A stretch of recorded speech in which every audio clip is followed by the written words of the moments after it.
Hi there, and welcome to this week's feedback session. So, this week we were looking at composition and design, and I was talking about the value in working with small thumbnail studies as a way to prepare for larger, more finished artworks, whether it's painting or drawing. This is something I use when I go out painting. I like to do a little thumbnail sketch. But I think doing it this week, it really opened my eyes up to the fact that probably I don't play around enough with the different variations. So yeah, basically when you're working in these very small thumbnail studies, it gives you the chance to go through sort of lots of ideas very quickly. Obviously, a finished painting is going to take you 2, 3 hours, to finish. Whereas these thumbnails, you can start to just move around elements, play around with your composition and design. And basically, it helps to get you into the mindset of making pictures. So instead of just going there and being like a camera, you start to use elements in the world to create a picture in the service of some sort of idea or effect. So I was talking about in this case, so like American still life, I said, has sometimes the theme of celebration. Um, and yeah, landscapes, any subject can also have sort of sub messages to do with mood and atmosphere.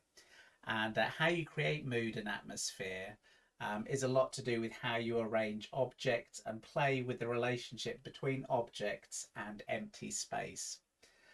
So these things don't become apparent to you if you just go around and you just draw objects. You need to sort of think about, I say, relationships between objects, between space, and that's when you can start to sort of develop your compositional skills. Once you've sort of got that, once you start to play with it, then when you come across more theory, like, the rule of thirds and the golden ratio and those sorts of things, they can then give you extra ideas that you can then sort of combine with an intuitive sense of composition and design. Anyway, so there was quite a lot in that lesson, and I put the link above if you want to go and watch it again. But I'm really pleased. Some of my students have sent in some work, as they usually do. So we're going to go through, and I'm going to see if I can make a few sort of broad comments about what they've handed in. So we'll go over to Photoshop. Okay, so starting with Stuart. Stuart sent me these in, and I thought these were excellent. And I think it's because, it's got this very sort of simplified sort of design. He's done a couple of these. So same elements, but then playing around with all these different combinations. So here you can see you've got your dark lighthouse against a light sky, mid values on the ground, and just playing with these different things. You can see how this one just, it to me feels more like, say, sunset. This one feels a bit more like the early morning at the bottom there. Okay. Um, Now, as I say, these sorts of thumbnails, this Notan study where you're just using, say, 2 or 3 levels of tone, these are just preparations for sort of finished work. But you can see there's something, and these, I mean, obviously with the dark sky, this looks like a sort of perhaps a night scene or something like that. But again, it's got a very dramatic, almost otherworldly feel. So again, sort of hopefully open your eyes or mind up to some possibilities. So Stuart, then I think he did the finished version here, and the only thing I would say, I really like this as a little study. It's got some great colour, but I feel it lacks a little bit of the visual impact of these designs here, Stuart. So I don't know whether you did them in sequence. Um, and I think what I mean by that is, so these are very clear, like you've got basically a dark lighthouse, for example, against a light sky. Um, on this one, we've got a lot of light on the lighthouse, so it becomes a light object against a fairly light sky. So it loses perhaps a little bit of that impact. So that's why when you have your design, you need to sort of stick with it, and that can be sometimes quite challenging, especially if your reference material perhaps it doesn't look like that. But you have to sort of trust the idea and then adapt it. So there, I think maybe I would have perhaps in this case, just to give you an example, let's say it's a relatively light shape for the lighthouse. So I would have been inclined to maybe if I just darken around there.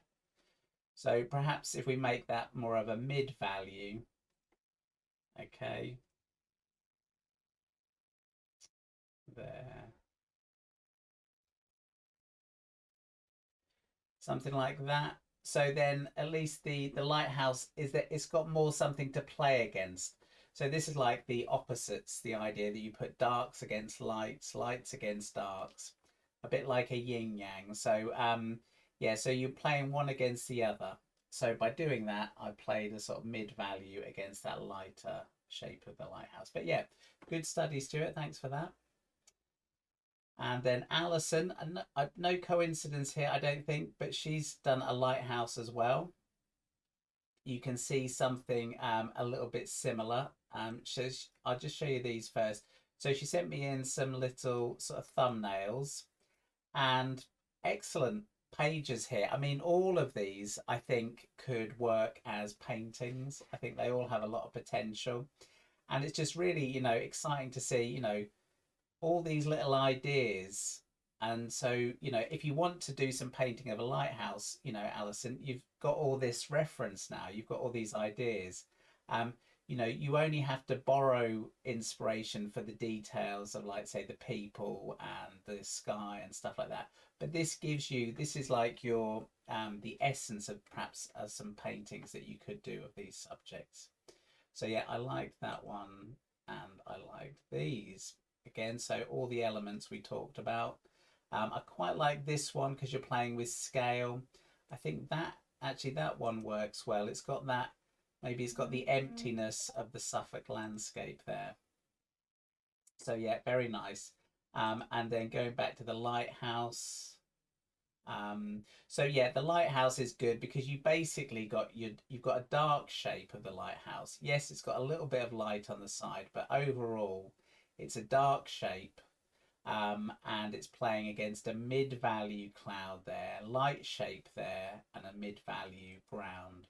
Oh, so yep, so it's a simplified tonal pattern, but it's got incredibly sort of strong impact. Really sort of does feel good, that. So yeah, I like that. I don't know if that's a charcoal study, but yeah, I'd love to see that as a painting, even just as a monochrome like that. I think that would work really well. So thanks for that, Alison. Then Jen sent these in. So again, just really nice to see the thought process here. You can sort of you get a sense of these strong graphic images. And it's just, yeah, it's really nice to see. I mean, I think like this one in particular, unifying the cup with the shadow shape is an excellent effect because it's sort of like it tricks the eye. We can tell that's the shadow of the cup. We don't see it as a sort of cup with a sort of like a bent bit in the bottom. So we know instantly what we're looking at. And it's just, yeah, just a nice balance of your darks, mid values, and lights. So that's good. And another page here. So these are quite sort of simplified designs. I don't know whether that was partially sort of imaginative, which is fine. But I say the real test of these is when you start to play with them in relation to actual scenes. But yeah, excellent work anyway, Jen. Thanks for that. And then she sent in. So this is where she's taken an actual subject and applied it. Now, I have got a little bit of feedback here, which is that when you start to do these thumbnails, what can happen with pencil is when you start to scribble, you've effectively got a lot of white page there. So you have to be quite, when you do your shading, you have to put the pencil slightly on an angle, and you need to make sure that you're getting a consistent tone that covers the page. Otherwise, you will get this scribbling effect, and you do get a certain tonal value, but you won't get a clear enough dark mid-value light. Okay, so I like this one in particular, And I say generally what people struggle is getting the darks on. But yeah, I like this one. So she's turned this into a more finished piece. Okay. And there we can see. So again, I would probably be inclined to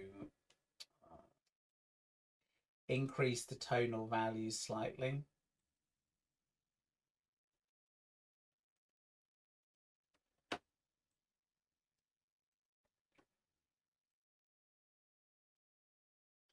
So I'll just show you what I mean. So I like the idea of the dark sky, okay? So this sky is, as you can see, it's dark and light, okay? So it's black and white. Um, so that high contrast creates sort of noise. So if I bring this down, let's see if we can just darken the whole.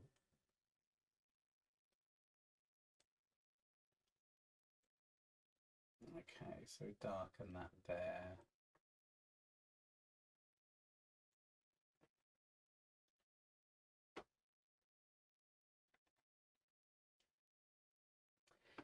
Okay, so darkening that means I'm bringing the sky down. So you can see suddenly the beach pops out a bit actually against that sky. Um, so yeah, so I think you've got the idea, but I think I would just be a little bit more thorough with those tonal values. You know, if it's going to be mid value, make it mid value with a couple of variations. Otherwise, like what in this one, it was basically too much white sky with some dark marks and light marks there. So yeah, that's what I would encourage, a little bit more tonal value, but it's still it's a nice study, and again would make for a good painting, I think, that one. Okay, so Lindsay sent these in. Nice page here, lots of variations on theme, and I particularly like let's see, I like that one, the close up. So we talked about this almost like the portrait of the cottage. Interesting negative shapes on the roof there. I think that they work well. And these ones here, where you're starting to have this very small houses against the large mountains. And I think there's something, yeah, this one in particular, it's really nice. You know, it just creates that feeling of, you know, perhaps people being sheltered with this great big landscape. So it gives context. So yeah, nice page there, Lindsay. And this is another great study. So just a dark shape, dark silhouetted shape on a light ground. And again, that can be a great, just a simple idea. So she's got two quinces there. That could easily be a lino cut or something like that, or the basis of a painting. So yeah, nice work, Lindsay. Thank you. And then Lois.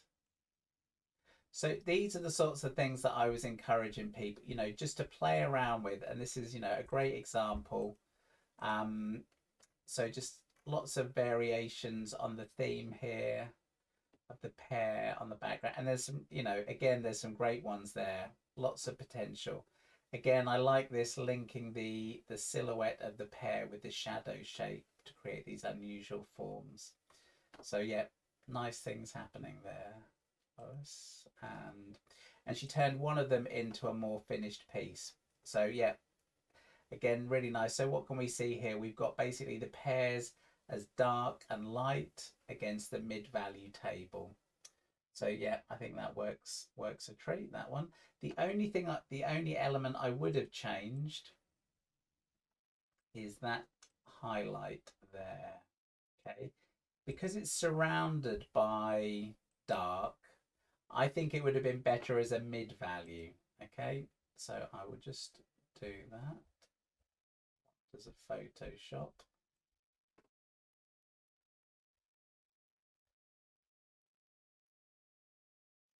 So if I dull that down,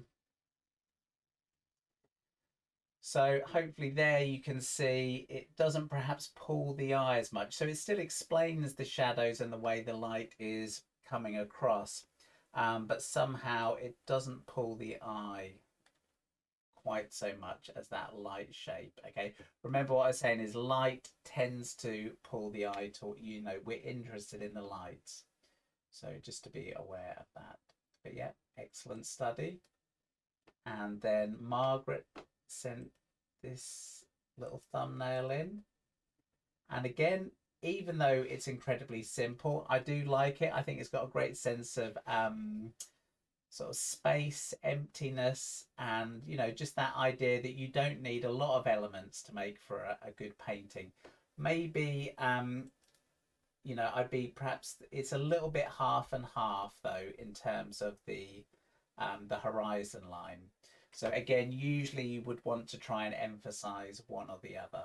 Okay, so, but, you know, that's just a technical point, but that's nice, Margaret. Thanks for that. And then Melanie sent these in. So this is where she's using the thumbnail studies to explore and do smaller studies of sort of famous paintings. So some of them I recognise, some of them I'm not so, I haven't come across. So I recognise Egon Schiele and Kathy Kollwitz. Some of the others I'm not too sure about. But yeah, very good, and exactly the sort of thing, you know, I was suggesting. The only thing I would probably say though, from a tonal point of view, is just to make sure, you know, again, if you're going to do your darks, make them dark. If you're going to do mid values, make sure they are mid values. That way you're going to get more sort of graphic impact. Okay, so some of the darks are good, but some of the mid values maybe just a bit on the tentative side there, Melanie. But yeah, nice work.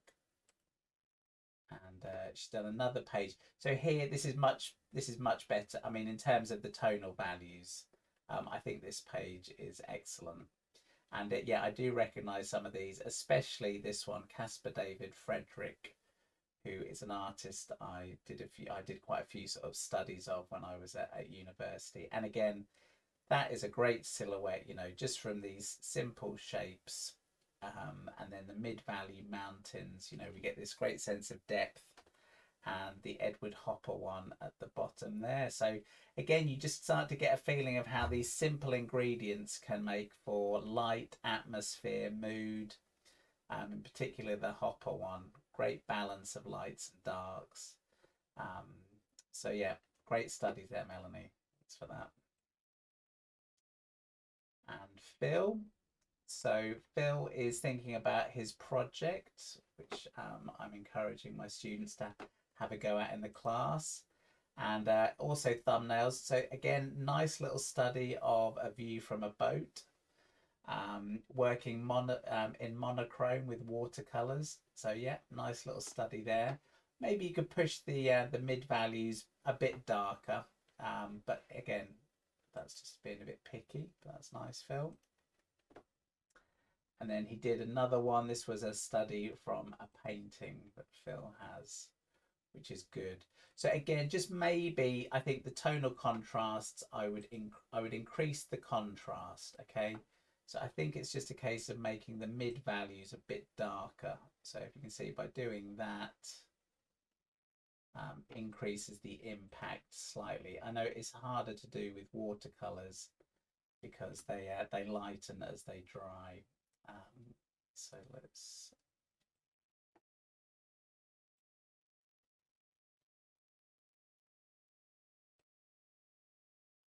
so if I start to push it there, you know, we start to get a little bit more impact and mood. Okay, but I think that's quite nice. Okay, so you've got to make sure you've got your ingredients, your mid values, your darks and your lights. But yeah, nice work, Phil. So I look forward to seeing how these monochrome studies unfold. And then Teresa sent in, like Melanie, Teresa's done a study from sort of old masters. And I think she's using the felt tips. She's obviously got some grey markers. And yeah, we can see some, you know, really nice examples here. So again, and maybe this shows that the old masters, there's a bit more complexity to the tonal arrangements than maybe I was suggesting with the Notan. Like there's a subtlety going on there. but you know, underneath you can still see the simplicity of like dark shapes, mid value and light. But yeah, again, so you can see here, a bit like that Caspar David Friedrich one, dark shape in the foreground, mid values in the sky. Okay, so this is an excellent exercise. If you get the chance over the weekend and you feel like doing a bit more of this, I would say, you know, look at your bookshelves. If you've got any good artists whose work you like, you know, get your sketchbook out and just try and make a few of these quick studies, these quick tonal studies of their work. And again, you'll get lots of ideas and it all goes into the memory banks for when you do your own compositions and paintings. Anyway, so I hope some of that's useful. And I say it's a great tool to use. Easy to sort of neglect it and think, well, I'll just get straight on with my painting. But I think it's a really, you know, it's a really useful tool if you're trying to push your painting to the next level. Anyway, I hope you found that useful, and I will be here on Monday with my next lesson. And I think next week we're going to be looking at using grids in drawing, okay, and how to take on perhaps more complicated scenes and how using a grid might make that a bit more easy. Anyway, so look forward to seeing you then, and thanks a lot, and I'll see you soon. Bye.